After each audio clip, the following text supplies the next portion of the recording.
I'm 29 now. The story happened 10 years ago. At the time, I was jobless, and I found a job as a security guard in an office building. The office was in a forested area away from any busy streets. The person who had the job before me had a car accident and apparently was paralyzed from the waist down.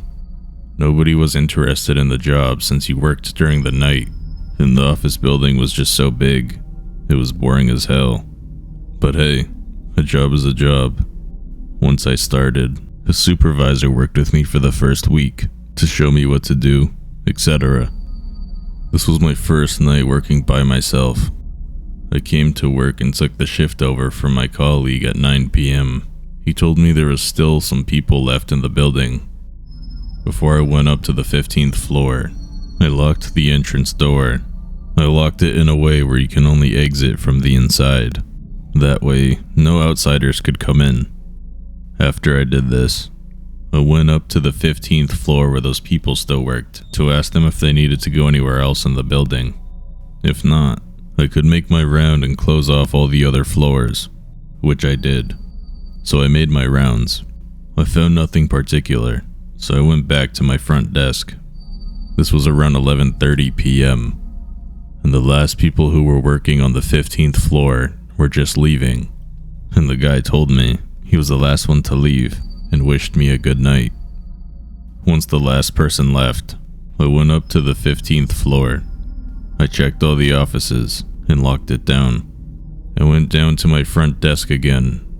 Since there were no people left, I put on the alarms on every floor except the ground floor where my desk was. They work on motion detection, or when you open a fire exit. Within 5 minutes of putting the alarms on all the floors, the alarm went off on the 10th floor, and there was nobody in the building. The rule is, if an alarm goes off, you first call the security company before you take action. I told them I'd investigate the alarm and I'd call back once I checked it out. Otherwise, if I don't call back, they would send a police car over.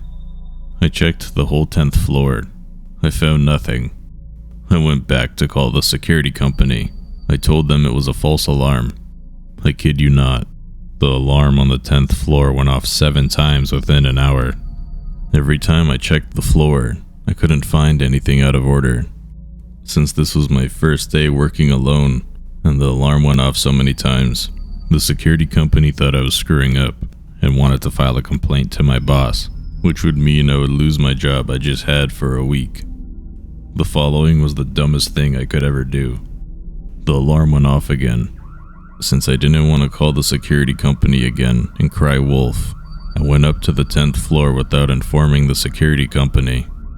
The only thing I had on me was a mag light, since in the Netherlands, security can't carry guns. I went up to the 10th floor and checked the area, and as before, I found nothing. The only difference now was I pretended to leave. I turned off the lights and stayed on the 10th floor, listening for someone. In about 5 minutes, I heard someone or something moving. I was relieved and anxious at the same time. Relieved I wasn't wrong. Anxious because of what was on the floor.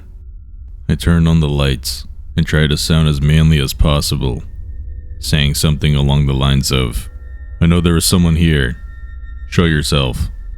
As you can imagine, no response. It's stupid I didn't call for help.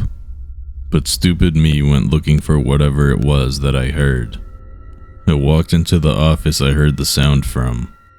I turned the lights on and found a little girl who couldn't be older than 13 years old with long brown hair. She was in white pajamas, squatting and rocking front to back on a desk, looking straight at me. The scary thing was, there was no emotion in her face or her eyes.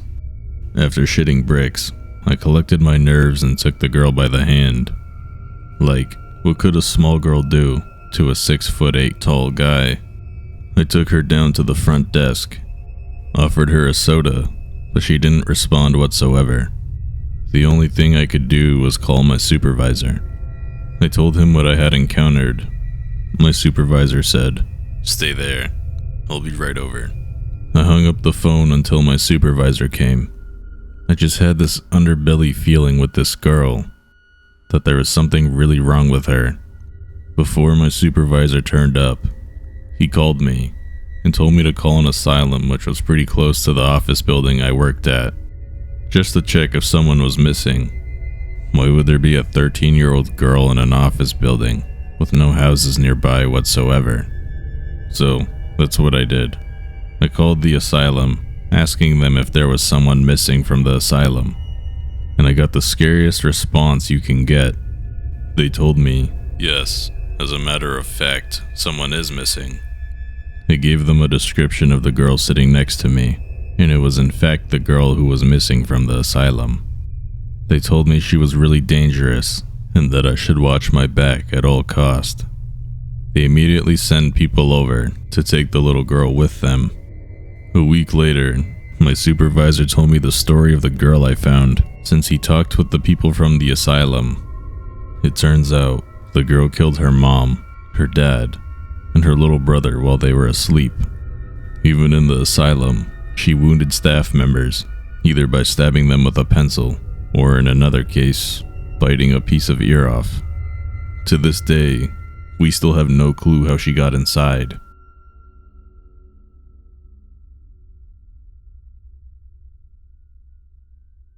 So just over 10 years ago, I was fresh out of college. I had moved back to my parents' house for free rent for 9 months or so, before I was leaving the state for graduate school. Now, my parents are super chill and gave me my own space in the house, but being a 22-year-old single guy and living at a house in the sticks is certainly not ideal, but I didn't have any other options, so I started looking for some work to pass time and save some money. Anyway, so summer turned to winter, and I still hadn't found anything solid, but by then I desperately needed to spend more time out of my parents' house. I took a part-time gig doing some light bookkeeping for a small business owner guy that my dad knew. I didn't really want to do it since it didn't pay much. It was short-term, and wasn't even a real office setup. But since my parents lived in the middle of nowhere, I knew I had limited local opportunities to make some cash, and this guy was going to pay me under the table as well. They trusted me to go in there for about 15 to 20 hours a week. Basically, just to check and file rental forms, and check and respond to emails. Super easy gig. The old building where I worked was about 90 years old, and at the top of this little hill. I could work any hours I wanted as long as the work got done. I'd usually go in after 7, and stay until around midnight or 1 a.m. One night it had snowed a few inches, and I just really wanted to get out of the house. So I went into work at about 8 p.m. I always left the gate open at the bottom of the hill, since, believe me when I say, that nobody ever showed up at night since we were literally in the middle of nowhere. So I'm jamming away to some Fall Out Boy while having some coffee. I kept glaring at the snow outside here and there, since our one street light was causing the light to shine off the snow in a really cool way. At one point around midnight, I went downstairs to use the big bathroom, and then came back up to do more work. And after about 5 more minutes of work, I glanced outside, and I saw a huge imprint of something in the fresh snow just below the light. It seemed like it must have been a huge dog, or a substantial animal that had just rolled around on the ground on its back. Since I didn't notice it just 15 minutes before, it had to have happened while I was in the bathroom, or maybe when my back was turned, since I would have seen that type of movement for sure. I shook it off and assumed a dog, or maybe even a farm animal, had gotten loose and was attracted to the light. At around 2 in the morning I was leaving, and as always I got out of the car to lock the gate up. And to be honest, I had pretty much forgotten about the imprint in the snow, but when I looked down I was shocked to see that it wasn't just some disturbed snow. It was undeniably the imprint of a human-made snow angel. I used to do this when I was a kid, so I 100% knew for sure that's what it was. It was deliberately made underneath the light post, but it wasn't from a kid.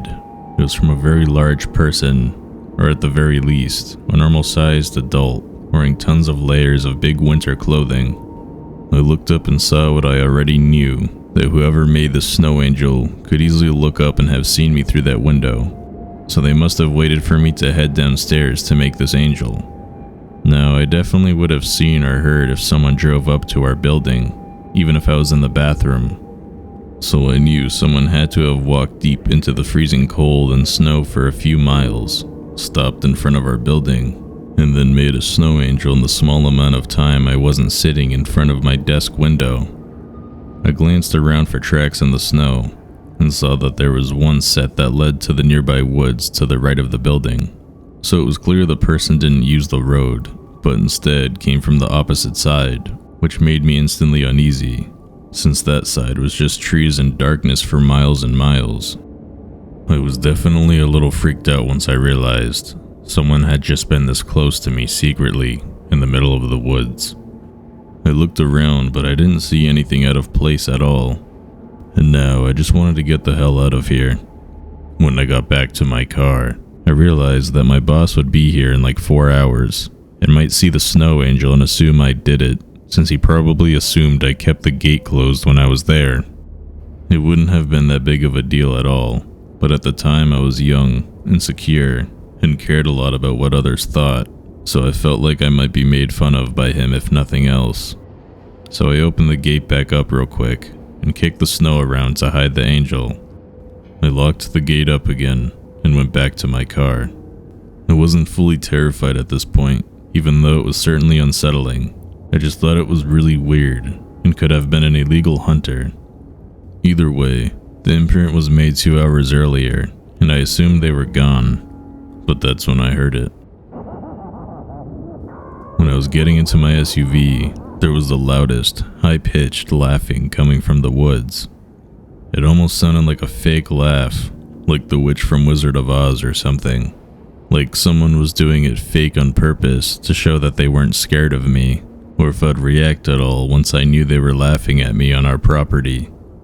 The laughing was close enough that I knew they could probably see me, but I couldn't see them at all, since other than the street light I was under, there was no illumination. After a few seconds of laughing, they stopped, and then it was just silence everywhere, except for my heart beating through my ears. Then, the laughing started again. This time it was even louder, more like screaming and laughing combined. I froze for about 5 seconds, listening in panic. I spent a lot of time in that area, so I know what coyotes and foxes sound like at night with their high-pitched screeches during mating season, so I can't completely rule that out. But to me, it honestly felt like it was an adult man trying to emulate a woman laughing, like someone was deliberately trying to make a fake scary shriek laugh in order to scare someone. Well, it fucking worked. After those 5 seconds, I immediately filled with adrenaline, got in my car, and drove the hell away from there as fast as I could. Back at home, I was up all night, trying to figure it out, and I told my parents the story when they woke up. After talking it out, we all decided it was one of two things. It was either my brain somehow convinced itself that the snow formation was angel-shaped, when it was really just caused by some animal, and then the snow tracks and laughing was just a coyote or a red fox. But what I truly believe is that some local was out walking around for some reason and decided to mess with me. I found out later that nearest house was a super old couple, so I highly doubt that it was one of them, which means whoever it was went out in the woods in the night, in the freezing cold, just to mess with a stranger. I worked there another 6 weeks or so and never had a single issue, though I knew where my boss kept his gun, and I always made sure it was there when I started my shift, and I certainly always locked the gate from then on. Thinking about this experience that night, he had to have waited for me to leave for 2 hours just to do that laugh.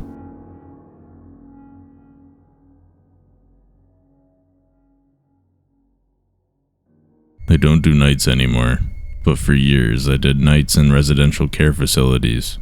One of the spookiest was in a soul-charged dementia facility, 15 D3 residents, and no one but me to keep an eye on all of them. Around 3 a.m., after doing an intentional round, where you check if all the residents are safe and well, I hear the doorbell ring. I get a sudden wave of goosebumps because this is a secure facility and it's in the middle of the night. I go and look out the window. There was no one there. I blow it off as being a hallucination. 10 minutes later, it rings again. I'm shitting bricks. I go back to the window and check again. There's no one there, but I look across the street and see a strange car is parked there. I take a photo of it just in case, and then I go back to my station, where I've been playing a game of cards with a delightful but very demented lady. I sit down, and she looks at me and says, "What did the gentleman want, dearie?" He looked like he had a bad night. Chills go down my spine, but I brush it off because hallucinations are common with dementia, and this lady is particularly prone to not being orientated to time and place. Less than 5 minutes later, the doorbell rings again, and this time, I am freaking the fuck out. Another of my residents is up and walking down the hallway, painting with a clean paintbrush to keep him occupied. I pass him on the way to the front window, and he turns to me and says, "Don't answer the door alone, he might hurt you," before carrying on painting. I'm fucking shitting bricks. I'm trying not to cry. I don't know what to do. I'm a single 23-year-old female in charge of 15 people with varying stages of dementia, and the doorbell keeps ringing in the middle of the night. It's a weekend, so my on-call won't answer the phone.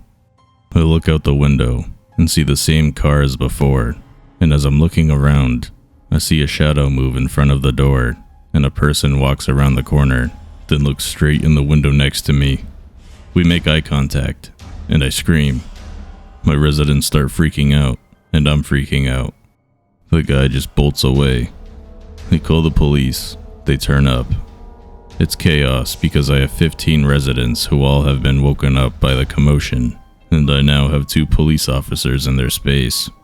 My on-call isn't answering her phone, and I'm struggling to deal with the whole situation. Eventually, after many cups of tea and Milo, and lots of PRN meds for the more challenging residents, we're mostly settled. It's now 7 a.m., and the handover shift arrives. It's a nurse and a caregiver. I tell them what happened, and they tell me there was a woman down the road whose house was broken into, and she was attacked in her bed by a drug seeker who ransacked her house looking for drugs. I have an internal meltdown because we have drugs in the cupboard in the med room. For reference, the facility was an old converted boarding house, so lots of old doctors' houses in the area. I left that job not long after because they refused to hire a second person to work the nights, despite it being understaffed, according to the best practice guidelines.